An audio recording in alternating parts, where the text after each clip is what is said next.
Welcome back to Switch to Linux. Well, we every now and again beat up on some of the stupidity that YouTube's doing. There's plenty of that, crazy demonetization. How about the forcing of the studio beta? Nothing makes my eyes bleed more. And you can't turn it off. You can't turn it off. But since I want to criticize YouTube, I have to absolutely give a shout outs when they do stuff right. And this was a cool article. So this is actually something that first hit a few weeks back, because what was happening is some people like to abuse the copyright system, and they're like, yeah, that's my copyright, that's my copyright, that's my copyright, and then they'll try and hit channels with multiple different copyright strikes, and then basically extort them money between $150 and $300 to not file a third one.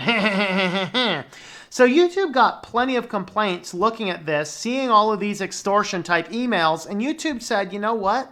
We're going to sue you for abusing our copyright system. And this only kind of first broke not even a month ago, leads me to kind of believe that this guy's like, there's a giant 900-pound gorilla coming after me now because I'm a little stupid. It's probably better to back off. And so basically what he was trying to do is extort payments of up to $300 to individual creators, doing it hundreds of times. So YouTube comes after him. And so the Nebraska man has agreed to pay $25,000 for abusing YouTube's takedown systems under the Digital Millennium Copyright Acts.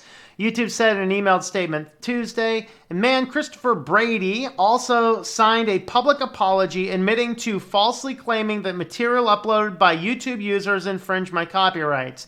In reality, he didn't have any legitimate copyright claim to the material, and YouTube charged in an August lawsuit. So it's a couple months old. YouTube said Brady targeted at least 3 well-known Minecraft streamers with a series of takedown requests.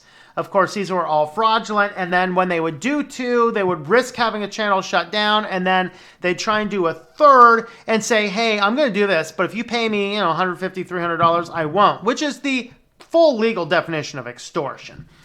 And so basically, after enough complaints, YouTube comes after him and says, you know what we're going to do? Oh, and by the way, part of this, when you file out a copyright claim, you have to basically give your information to that. And so this guy was allegedly using that information to swat those people. This is why, guys, if you're creating a YouTube channel and you're doing ad revenues and things, put it under an LLC.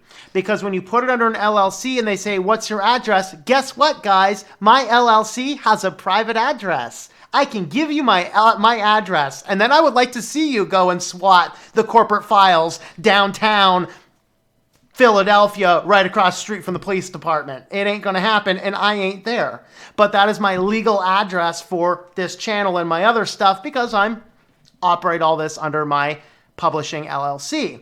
All right, so just an FYI, you need to make sure that you are keeping yourself protected in those areas.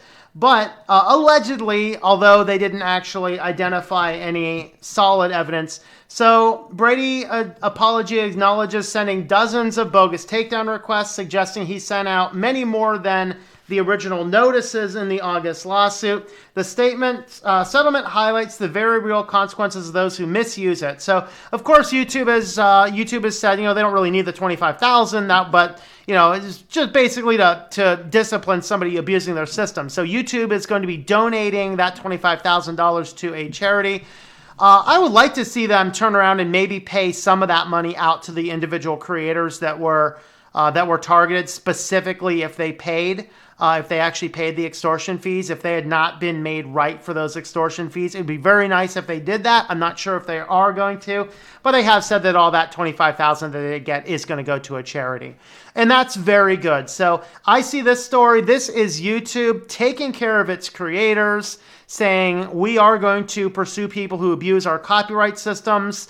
So the bottom line is, if you are a YouTuber under these types of things, to report it to them, make it known, because if enough people do this, they're going to go after the individual people abusing their systems. So with that, kudos to you, YouTube. This is good. Get this guy shut down. And then probably now that this has occurred, it's very distinctly possible that other people might think twice before abusing the system. You know, especially there's other guys that are kind of professionally battle these guys, like Thunderfoot is one that comes to mind. Not particularly a fan of his content, don't really care for it, but some people have attempted to battle him, and he has won every single one of them bad. So just keep that in mind. So with that, thanks for watching, guys. Let me know your thoughts about all this in the comments down below.